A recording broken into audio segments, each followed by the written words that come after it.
결정의 기준 하나님과의 관계라는 제목 가지고 룻기 강의 두 번째 시간을 우리 함께 이 아침에 나누도록 하겠습니다. 우리가 지난 주일에 이 룻기서를 시작하면서 1장 1절에 있는 이 한 문장으로부터 룻기서의 이 배경을 이해하는 것이 상당히 중요하다, 이렇게 말씀을 함께 나누었습니다. 룻기 1장 1절의 말씀을 보시게 되면 사사들이 치리하던 때에, 치리라는 말은 다스린다는 뜻입니다. 사사들이 다스리던 때에 라는 문장이 있습니다. 이 의미는 당시에 이스라엘을 영적으로 이끌 만한 지도자들이 없었을 때이다, 이렇게 해석을 할 수가 있습니다. 어떻게 하나님의 뜻으로 살아가야 하는지 그것을 가르쳐주는 사람도 없었고요, 이 하나님의 말씀을 대신해서 알려주는 사람도 없었습니다. 다시 말해서 하나님의 자녀로서 살아가고 있는 모델을 찾아보기가 어려웠다는 것이죠. 아버지도 어머니도 알려주지를 않습니다. 왜냐하면 그들도 배운 적이 없기 때문입니다. 심지어 영적인 선배들도 없습니다. 물론 이스라엘을 구원하기 위해서 갑작스럽게 급하게 하나님의 부름을 받은 사사들이 있었지만 12명의 사사들입니다. 이들 또한 제대로 하나님의 말씀을 배우지를 못하니까 그들의 영적인 지도력에 있어서 모두들 한두 가지씩 문제들을 다 가지고 있었습니다. 문제가 없는 사사들이 거의 없었어요. 이렇게 영적으로 부족했던 12명의 사사들의 이야기가 담긴 것이 바로 사사기라고 하는 책입니다. 그 다음에 룻기 1장 1절이 시작되는 것이죠. 그래서 이 룻기 1장 1절 시작하기 바로 그 이전이 사사기 21장 25절 마지막 절, 그리고 나서 룻기 1장 1절이 시작되는데요, 이 사사기 마지막 장인 21장의 마지막 절 25절을 보시게 되면 이렇게 말씀하고 있습니다. 같이 읽겠습니다. 자, 시작. 그때에 이스라엘에 왕이 없었으므로 사람이 각기 자기의 소견에 옳은 대로 행하였더라. 아멘. 여기서 이스라엘에 왕이 없었다는 뜻은 하나님의 말씀으로 이끌 지도자가 없었다는 뜻입니다. 왕이 하나님을 따르는 그 선지자 역할을 해야 하는데, 그런 선지자 역할을 할 만한 사람이 여호수아 이후에 없었다는 뜻입니다. 그래서 하나님의 말씀이 아니라 자기 자신이 생각할 때에 이 정도면 되겠지, 이것이 옳지, 내가 가지고 있는 이것이 그래도 바른 생각일 거야 라고 생각하는, 내가 옳은 대로 생각하는 것만 하는 시대가 되어버렸습니다.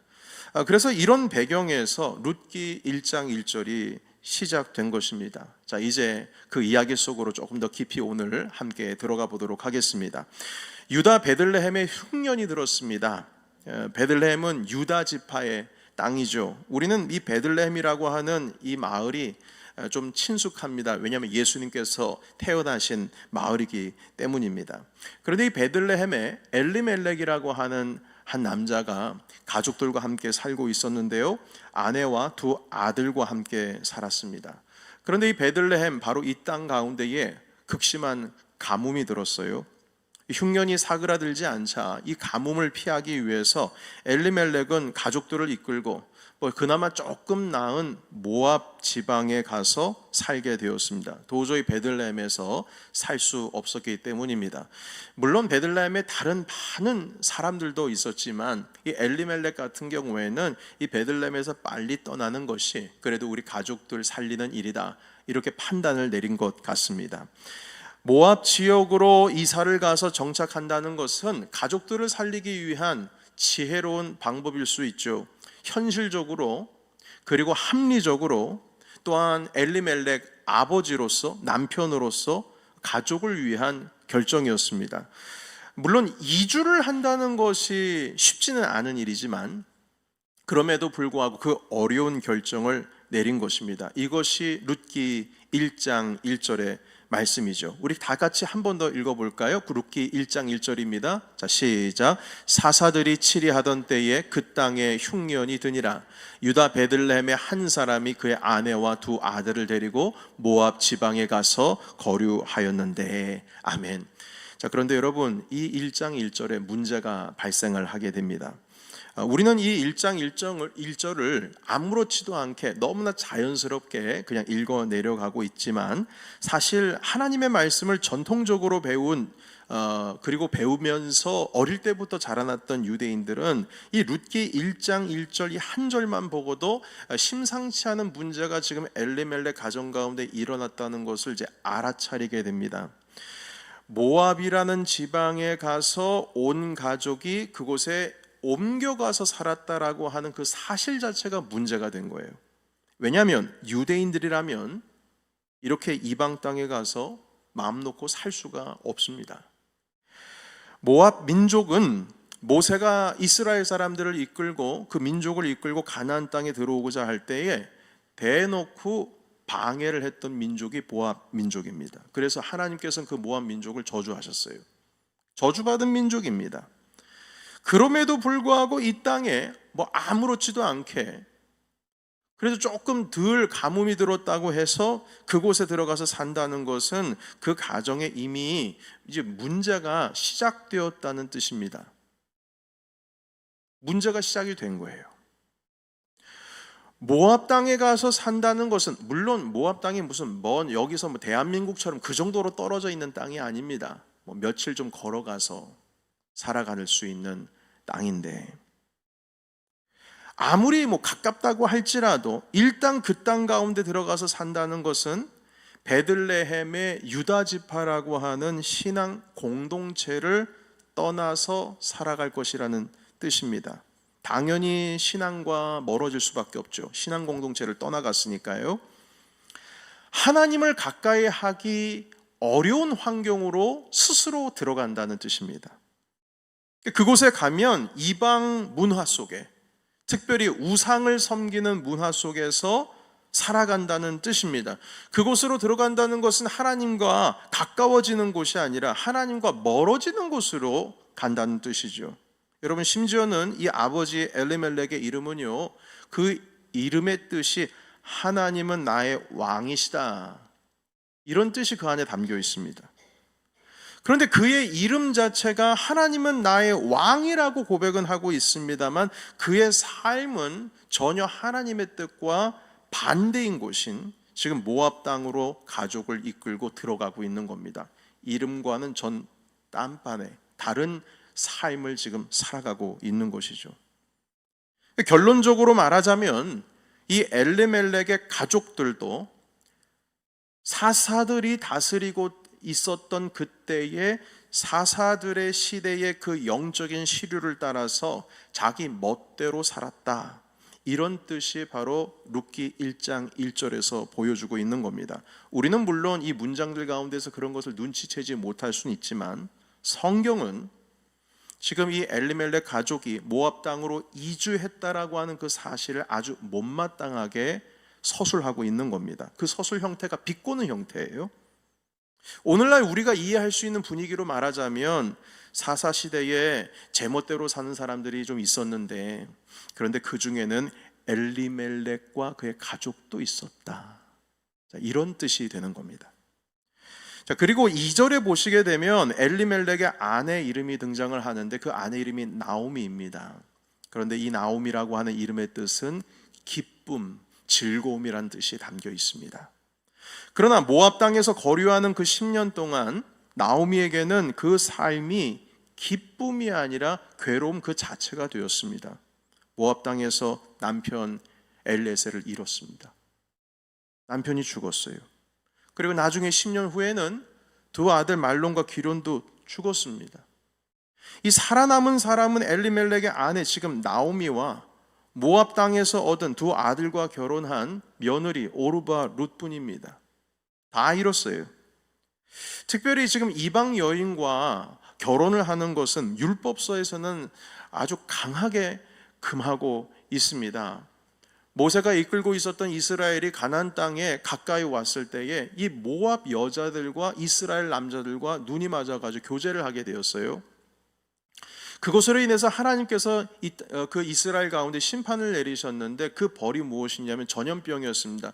그것으로 인해서 24,000명이 죽었어요. 민수기 25장에 기록되어 있는 내용입니다. 모압 여인들과 섞였기 때문에 일어난 재앙이었어요. 그런데 그 모압 땅으로 이주한 것도 모자라서 그곳에서 두 아들이 모압 여성과 결혼을 했습니다. 이것도 자기가 생각하고 옳은 대로 그냥 행동하는 거예요. 10년이 지났습니다. 말론과 길온 두 아들이 세상을 떠났어요. 그리고 이제 나오미와 모압 출신인 그 며느리만 남았습니다. 희망을 품고 왔던 이주였는데 모압 땅에서 자기들이 옳다고 생각했다가 그대로 행했다가 다 결국 놓치고 잃어버린 것입니다. 나오미가 잃어버린 것은 재산, 사랑하는 남편, 그리고 아들뿐만이 아니었습니다. 사실 엘리멜렉의 가족들은 이 일로 인하여서 오히려 그 신앙에서 더 멀어지고 있었을 겁니다. 왜냐하면 잃었잖아요. 주님께서 축복을 주실 것을 믿고 이방 땅 가운데 그래도 믿음을 가지고 살아가려고 왔는데 그럼에도 불구하고 그 땅 가운데서 다 잃었으니까요. 이것을 어떻게 하나님의 은혜요 축복이라고 할 수 있겠습니까?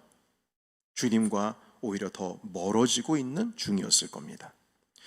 그 미국의 한 선교단체에서 오랜 시간 활동하셨던 목사님, 더그 이스터데이라는 목사님이 있으세요. 그분이 잠시 자신의 생활의 일화를 소개해 주셔서 제가 듣게 되었는데요. 이 목사님은 자신의 인생의 위시 리스트를 만들어가고 있었다고 합니다. 그러니까 소망하는 거, 내가 이 생애에 꼭 이루어지면 좋겠다는 그 소망이 담긴 위시 리스트입니다. 25개를 만들었대요. 그런데 이 25개를 다 적고 나니까 하나님께서 그 목사님의 마음 가운데 그런 마음을 주셨답니다. 얘야, 이 리스트 중에 이것들이 이루어진다고 했을 때 그 이루어지는 과정이나 그 결과로 인해서 혹시 나와의 관계가 멀어질 만한 것들이 여기에 있느냐, 이렇게 물어보셨다는 겁니다. 이 리스트들이 다 이루어지면 좋겠죠. 그러나 이루어지는 과정이나 결론적으로 이게 이루어짐으로 인해서 혹시 하나님과 나와의 관계가 멀어질 수도 있을 만한 것들이 혹시 있는가? 그걸 주님이 마음속에 여쭤본 겁니다.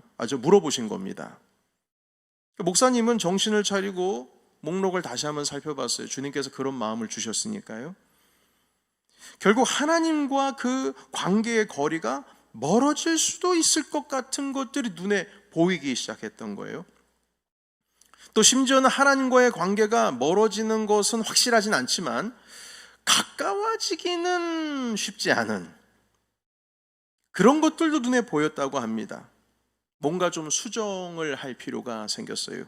그래서 울며 겨자 먹기로, 아이고 주님, 이것도 제가 지워야 되겠네요. 하나씩 지워나가기 시작했어요.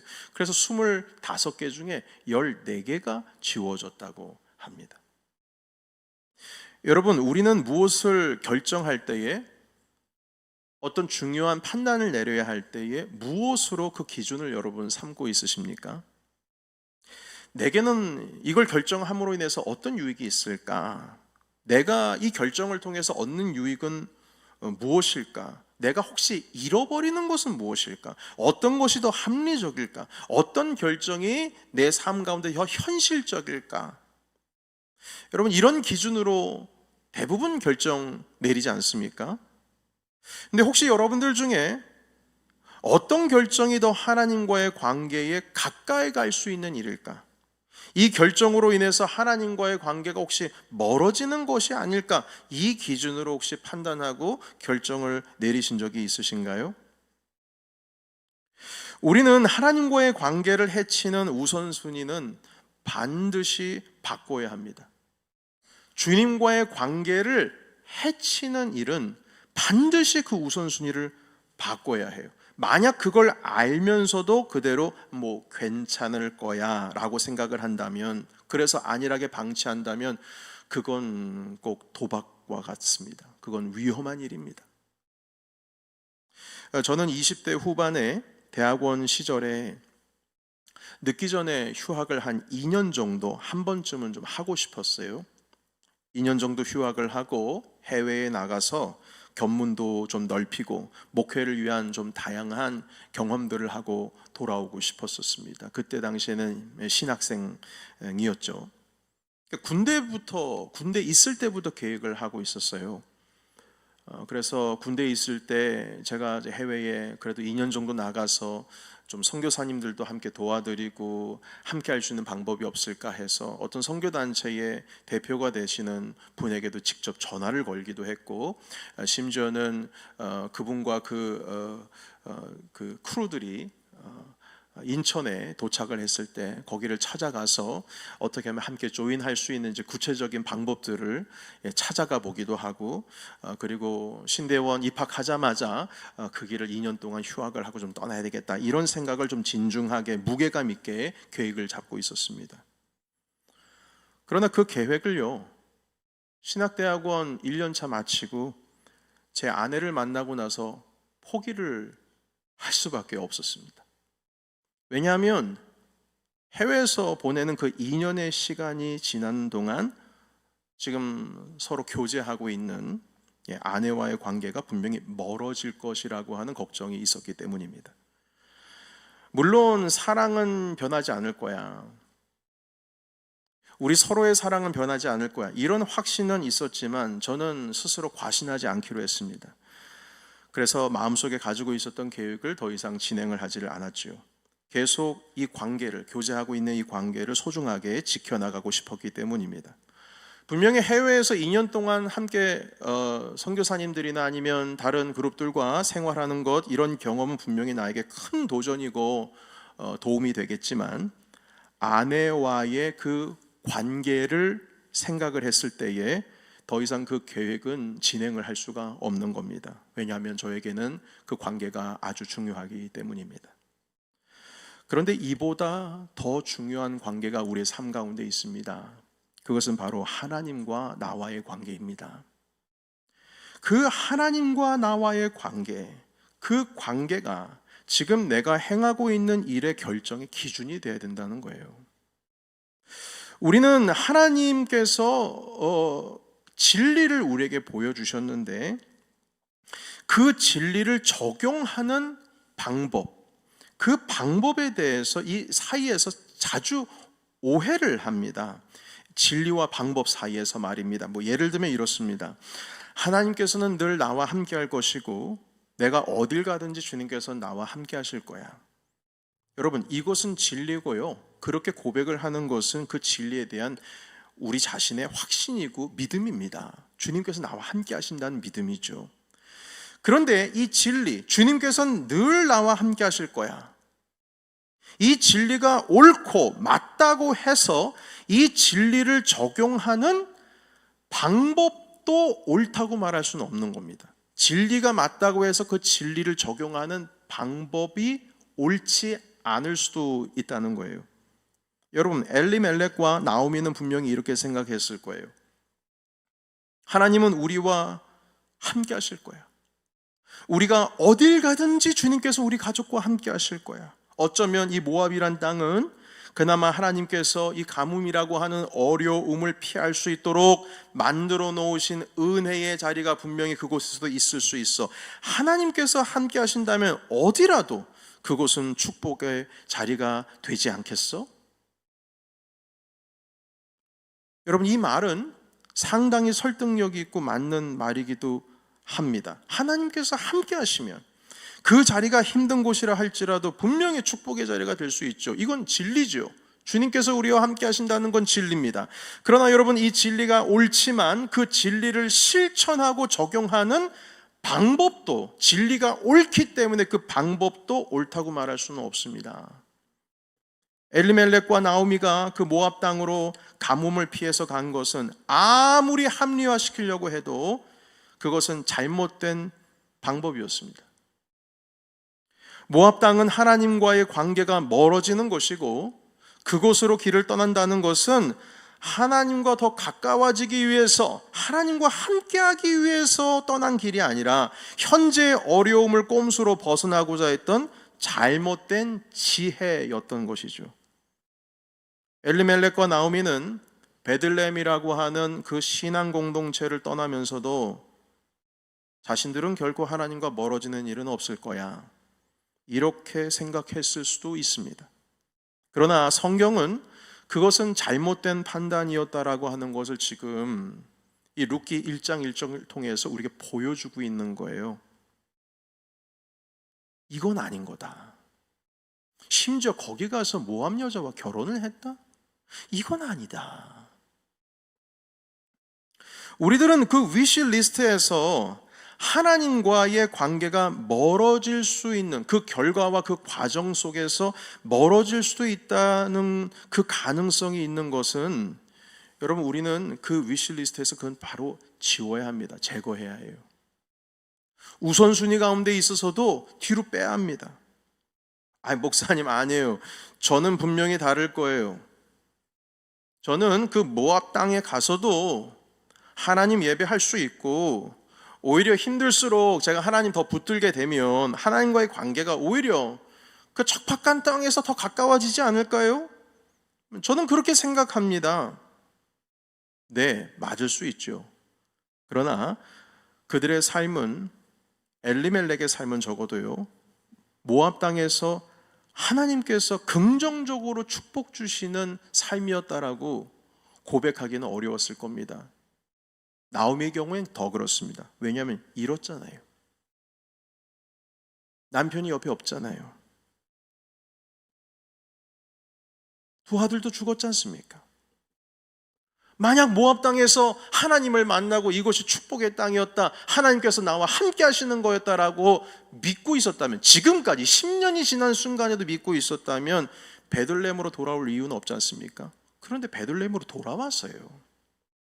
이 말씀은 이제 다음 주에 살펴볼 베들레헴으로 돌아가고 있는 나오미의 모습을 다음 주일에 함께 살펴볼 텐데요, 모압 땅에서 베들레헴으로 다시 돌아왔습니다. 사랑하는 성도 여러분, 우리의 신앙을 과대평가하면 안 됩니다. 내가 가지고 있는 이 신앙 자체를 나는 괜찮아, 나는 할 수 있어, 과대평가하면 안 돼요. 우린 다 연약한 자들입니다. 우리의 믿음을 너무 신뢰하지 마세요. 지금은 가능할 것 같아 보이지만 상황이 달라지면 우리의 신앙 또한 흔들릴 수 있습니다. 베드로가 그랬습니다. 주는 그리스도시요 살아계신 하나님의 아들입니다. 고백을 했지요. 주님께서 말씀하셨습니다. 이것은 네가 고백하는 것이 아니고 네 안에 계신 성령께서 말씀해 주신 것이라고. 그렇게 고백을 해놓고선 얼마 지나지 않아서 주님을 배신하지 않습니까? 도망가는 인생이었어요. 할 수 있을 것 같았지만 정작 상황이 바뀌면 어떻게 달라질 줄 모르는 것이 우리 연약한 인간의 모습입니다. 이것은 우리의 믿음의 연약해서가 아니라 본래 사람이라는 존재가 그렇습니다. 이것을 우리가 인정하고 받아들여야 우리가 하나님을 더욱더 의지할 수 있는 것입니다. 그래서 오늘 우리가 읽은 이 본문 말씀 1장 1절에서 5절까지 있는 말씀을 보면 너무나도 암울한 이 나오미의 가족 이야기라고 할 수 있겠습니다. 자, 그럼에도 불구하고 여러분, 오늘 우리가 읽은 이 구절들 속에서 하나님의 헤세드를 우리는 발견합니다. 헤세드라고 하는 이 단어 기억나십니까? 지난주에 함께 나눴었는데요, 하나님의 긍휼, 하나님의 은혜, 하나님의 자비, 하나님의 배려, 주님의 축복, 이 모든 것들을 합쳐서 한 단어로 표현할 수 있다면 그것이 바로 헤세드라고 하는 히브리어 단어입니다. 영어라든지 아니면 대한민국, 우리 한국말에는 없는 표현이죠. 이렇게 암울한 한 가정의 이야기 속에서도 하나님의 은혜와 긍휼과 자비와 배려와 축복이 담긴 그 헤세드가 1장 1절에서부터 5절까지 있는 말씀 가운데 있습니다. 여러분 보이십니까? 하나님의 헤세드가 보여요. 여러분 근데 잘 안 보입니다. 다 죽었다는 얘기밖에 없어요. 남편 잃었다, 두 아들 잃었다, 모압 여자와 결혼했다, 상당히 이렇게 유대인들의 그 전통적인 교육을 받은 자의 눈으로 보면은 이게 뭐야 라고 할 정도로 잘 보이지 않습니다. 그럼에도 불구하고 그 안에 헤세드가 있습니다. 그 헤세드는 무엇이냐면 바로 지금 나오미와 함께 하고 있는 며느리 룻이 하나님의 헤세드입니다. 이 여인은 하나님의 저주를 받은 모압 땅의 여자입니다. 남편을 만나기 전까지 우상을 섬기던 가정에서 태어난 사람이었어요.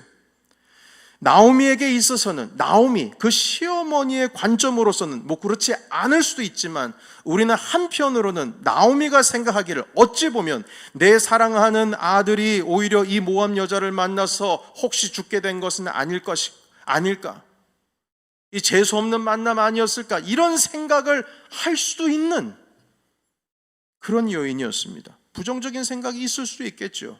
그러나 여러분, 이 롯은 복덩어리입니다. 왜냐하면 이 룻 때문에 끝날 것만 같았던 이 나오미의 가문이 다시 일어나기 때문입니다. 룻 때문이에요. 그 모압 여인, 저주받은 땅에 우상을 섬겼던 그 여인 때문에 이 나오미의 가문이 다시 일어납니다. 그리고 이 가문에서 이스라엘을 다스리는 다윗 왕이 태어나고, 온 땅을 구원하시기 위해 오신 예수 그리스도께서 이 가문에서 메시아로 나시게 되셨습니다. 불가능한 일이 일어났죠. 바로 하나님의 헤세드입니다. 이것이 오늘 본문 말씀 속에서 암울한 삶, 모압 땅에 가서 축복받을 줄 알았는데 다 잃고 희망도 없고, 심지어 이 걸리적거리는 두 사람이 달라붙었어요. 나오미에게 두 며느리가, 그것도 이방 땅 며느리가 있습니다. 이런 암울함 속에서 하나님의 자비가 있을 수 있을까? 나에게 있어서 내려가는 길뿐이지 다시금 반전으로서 올라가는 일이 있을 수 있을까? 너무나도 황당하고 힘들어하는 삶 속에서 하나님의 헤세드가 지금 비로소 시작되었다라고 하는 것을 오늘 읽은 본문 말씀 1장 1절에서 5절 말씀 가운데 이미 등장을 하고 있는 것입니다. 사랑하는 성도 여러분, 우리는 실수합니다. 실수해요. 그래서 엘리멜렉처럼 아무런 생각 없이 모압 땅으로 갈 수 있습니다. 그리고 그 결정으로 인해서 안타까운 현실을 맞이합니다. 네, 그렇습니다. 우리는 실수를 할 수가 있어요. 그럼에도 불구하고 그 가운데에서도 여전히 주님의 자비하심은 우리와 함께 하신 줄로 믿습니다. 우리가 잘못된 결정을 내려도 주님께서는 우리의 삶 가운데 영원히 함께 하신다라고 하는 그 진리의 말씀을 끝까지 신실하게 지키고 계십니다. 새벽 날개를 치며 바다 끝에 가서 거할지라도, 심지어는 스올에 내려가 있을지라도 주님의 오른손이 나와 함께 하신다라고 하는 그 고백을 했던 시편의 기자처럼, 하나님의 헤세드의 자비는 지금 나오미와 함께하고 있는 것입니다. 다만 감춰져서 보지 못할 뿐이죠. 하나님의 자비는 언제나 우리 가운데 있습니다. 그래서 모압 땅에서도 하나님께서 나오미와 함께 하셨다라고 하는 진리가 진짜 진리가 되는 것입니다. 왜냐하면 그 땅에 가서 룻을 만났기 때문이에요. 사랑하는 성도 여러분, 실수로 인해서 걱정스러운 열매가 있다고 할지라도 두려워하지 마시기를 주 예수의 이름으로 축원합니다. 하나님께서 여전히 내 하나님 아버지로서 계시고, 내가 하나님 아버지를 내 아버지로 섬기고 있는 한, 내가 이 실수를 인정하고 다시금 모든 것을 주님께로 향하고 있을 때 드디어 그 감춰 있었던 하나님의 자비는 우리에게 드러날 줄로 믿습니다. 드러나는 거예요. 저주인 줄 알았던 룻이 드디어 그 가정의 복덩어리가 되는 겁니다.